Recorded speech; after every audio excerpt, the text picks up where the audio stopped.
21's game is basically a possession game. So the idea is the first team to get to 21 points wins the game. So Blues, if you wanted to get 20 passes all in, go out the other end and then knock it in the net, you win the game. So get your passes in, that'll build up your points, and then you secure your points by scoring the goal. 1, 2, 3. You can rank the challenges up as high as you want or make them as easy as possible. So an example of making them easy would be just to reduce the number of points that they've got to score. You could have more touches in certain halves, which may encourage a little bit more possession as well, or a little safety zone that could make it easier.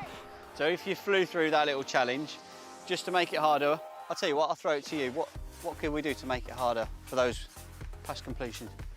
2 touch, yeah? What else? I gave you a demonstration of how to obviously make it harder with the 1 touch or 2 touch, but again, I gave ownership to the players to make that decision. So you can make that a condition, it's got to go around twice, yeah? Okay, cool, I like that. It's like if you were to ever go to a football training session and the coach said we're going to work on possession or passing, just the generic topic is quite a mundane, or it can be quite a bit of a boring topic. So what we've done, we've based the game situation and still kept the guys interested, because they're still getting to score goals, which is what we all turn up for training for ultimately.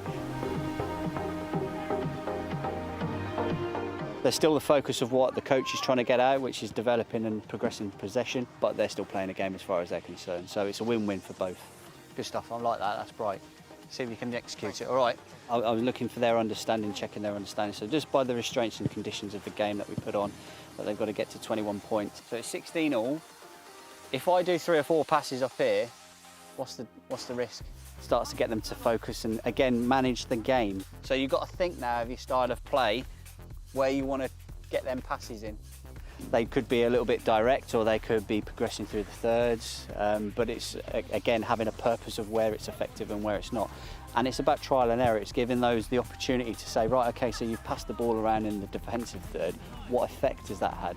And they'll only really learn that by doing it themselves. I could tell it till I'm blue in the face, but it's not actually going to work until they try it out on the training ground.